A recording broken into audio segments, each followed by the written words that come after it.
তসলিমা নাসরিন মঞ্চে বক্তব্য রাখতে উঠে কবি জয় গোস্বামীকে বক্তব্য রাখতে আবেদন করলে দর্শকরা তাকে চটি চাটা বলে বিক্ষোভ দেখায়। তারপর কবি জয় গোস্বামী মঞ্চ থেকে নেমে নিজের জায়গায় ফিরে যায়।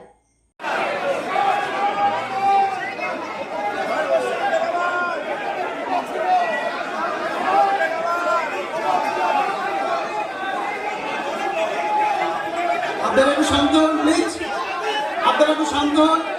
দেখুন, আরে আমরা তো জারের শাসন নেই। এই যে বললাম ভরসা ভরসা ভরসাহীন হয়েছে, আমরা তো জারের শুনতে হবে।